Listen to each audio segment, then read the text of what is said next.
The Evil Within 2. This was a great game, and I would still consider it to be a Resident Evil 4 clone, although it had its similarities, there were some differences. If I were to give this game a fair rating, I did feel like it was better than the first, but it was not as scary as the first. So I must admit, trying to figure out 5 enemies that I was going to do for this video did become a bit of a chore. But here it is, this is 5 most terrifying enemies in The Evil Within 2.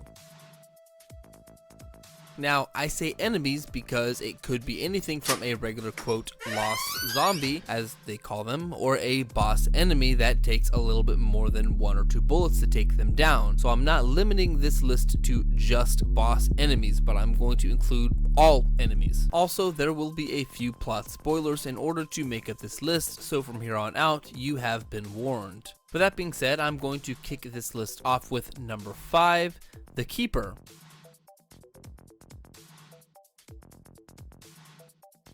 Starting off this list with the creature that is more terrifying in the first game, mainly because you only get to see this creature once in the whole game of The Evil Within 2, and it's in chapter 14 during a boss fight with Theodore Wallace, who uses Sebastian's memory of Stem to torment him. After Sebastian defeats the Sadist, which is another enemy that briefly is covered in this game, but of course is more terrifying in the first game, he is pulled through the ceiling and dropped into the Keeper's domain, where 3 Keepers attack him. After the final one is defeated, its head lands on the floor with the blood running out, only to have a Laura crawl out of it.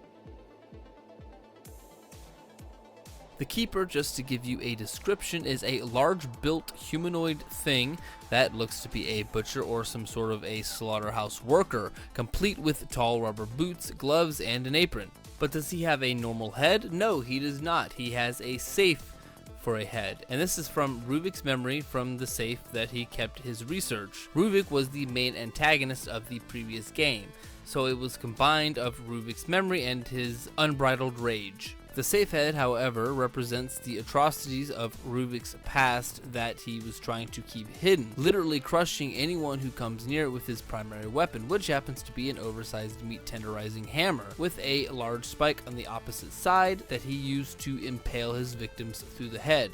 In his other hand, he is most often seen holding a sack filled with severed heads of his assumed victims, spikes, and broken orbit clasps, which is a surgical tool used for performing transorbital lobotomies that poke out of the fabric in various places. Man, that's gross.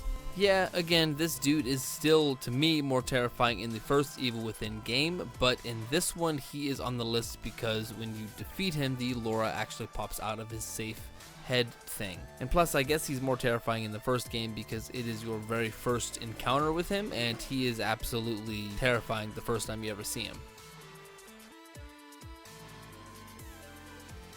The Keeper is used by Theodore Wallace, who is one of the main antagonists of this game, trying to get inside of Sebastian's head to stop him from saving his daughter. But just like the Sadist, he was just not afraid anymore. Enough of this shit!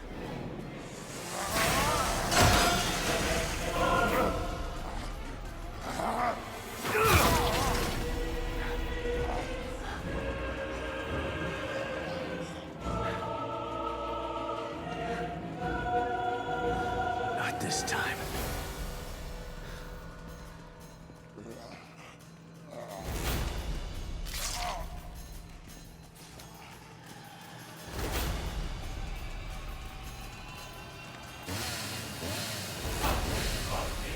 Think this will stop me?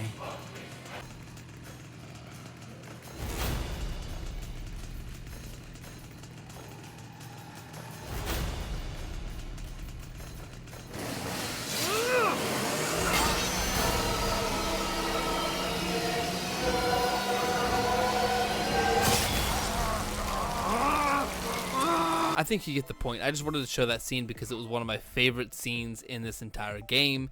And just so you know, I didn't put the Sadist on this list because he wasn't absolutely terrifying. I mean, he was absolutely terrifying in the first game, but in this game, he's almost nothing because Sebastian could not kill him at all in the first game. The only thing you could actually do is just run and hide. The Sadist was only used in this game to try and strike fear into Sebastian by Theodore Wallace, but as you can tell, it did not go over too well.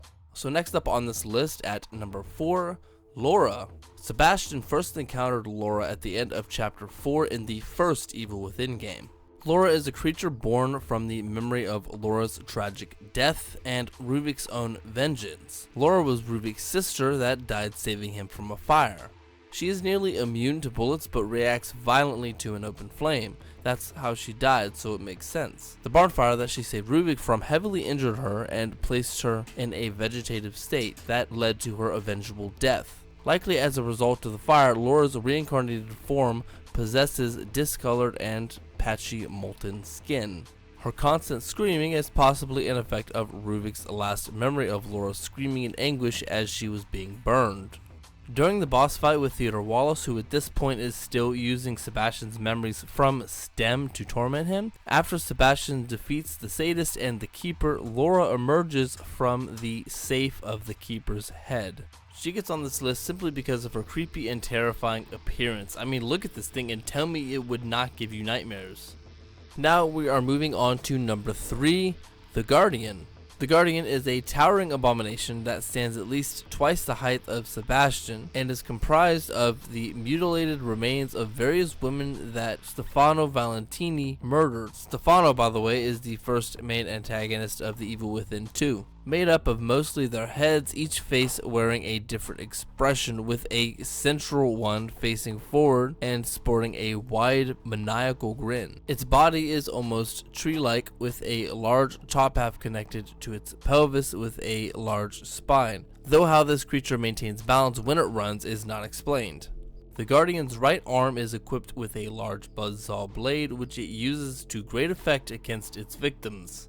The Guardian constantly gives creepy and hysterical giggles, which changes to a very deep, throaty, insane cackle when it spots a potential victim. The Guardian acts as one of Stefano's servants and is summoned by him at least twice to eliminate Sebastian. Sebastian encounters at least 5 Guardians over the course of the game, and more than one can be encountered at a given time, being found throughout Union. The Guardian is a manifestation of Stefano's insanity and his twisted obsession with art. Its horrific appearance represents the many women who were murdered to create his art pieces. And it was that crazy cackling when she finds you that got me, and this is why she's on this list.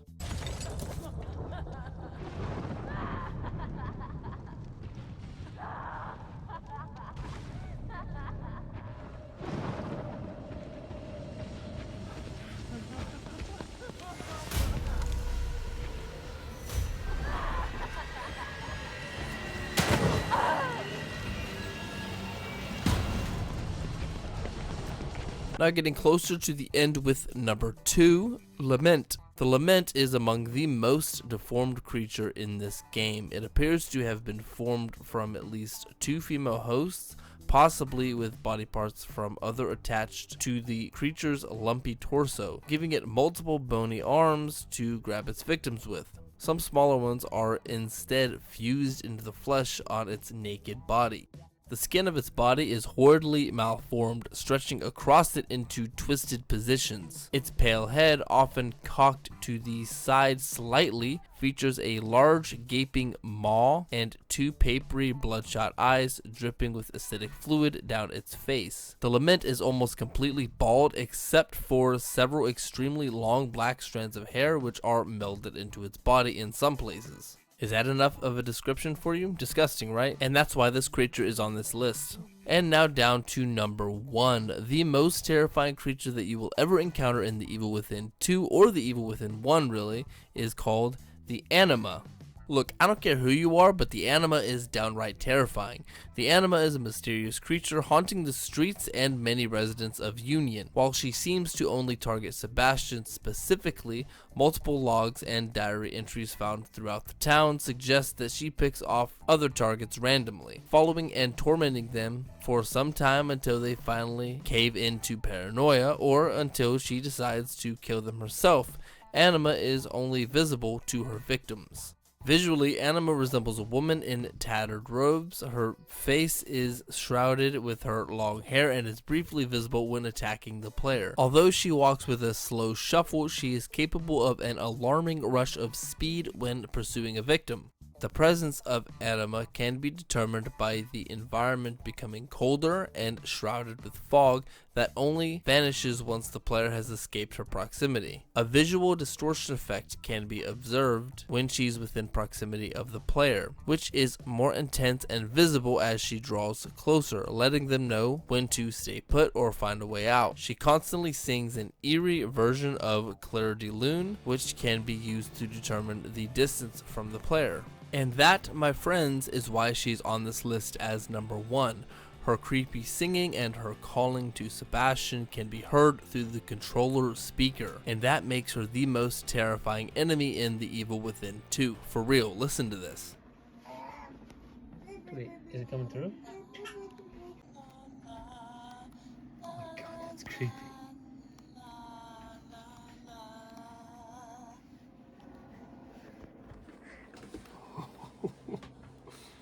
Alright, let me try to...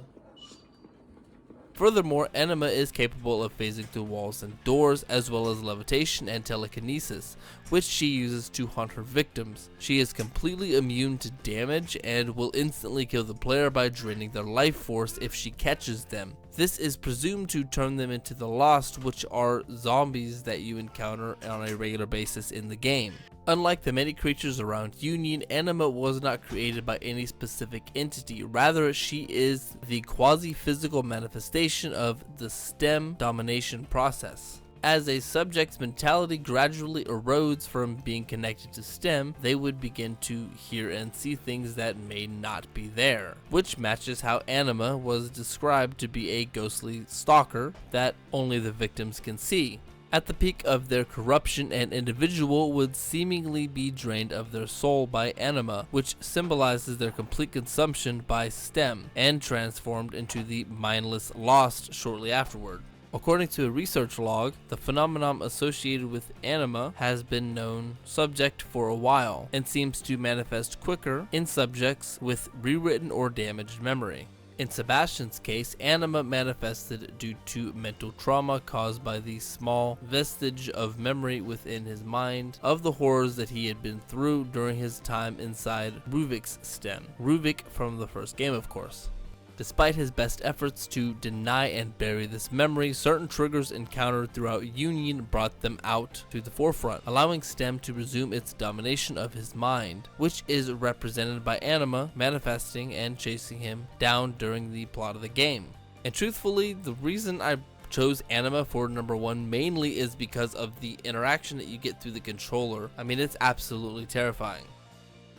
And that's my list. Thank you so much for watching this list. If you want to see more lists or just more videos in general like this, a subscription will always help me out as well as help you out to get notifications for when videos come out. Or you can also hit the notification bell so you will for certain get notifications when I have a video out. And of course, giving this video a like will always help the algorithm out. And until next time, I won't see you because that will be absolutely creepy, but you will see me or at least hear my voice in the next video. And now we are going to move on to the portion of the video where I draw out of the hat again. Boom! Was that a really cool transition? I got my hat here, and we are going to draw the next game out. Can you hear it in the mic? Can you hear it? Yeah? Okay. Oh, I'm dropping stuff.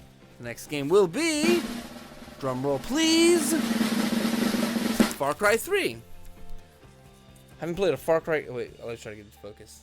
I guess it's got to be. I don't know if you guys can see it because it's not. The autofocus isn't on. I don't know. My camera's being wonky right now. Let's try to like zoom. You can't see it. Anyways, it says Far Cry 3. I promise it says Far Cry 3. So that's my next game. So stay tuned.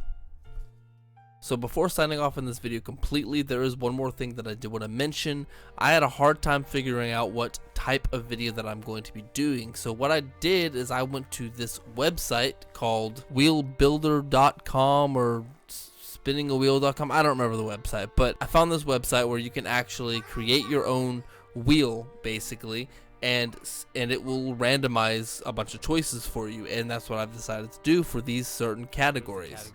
So we've got the first impressions, everything you need to know about the game in 5 minutes or less. I just stream it, so I'm just going to be streaming it. Random number and facts, like when I did the 57 facts about Jack. funny commentary, review, Easter eggs, countdown, that's like the video that you just watched, trophy guide, complete story breakdown, and first impression. This is the type of game that I'm going to be doing, or video.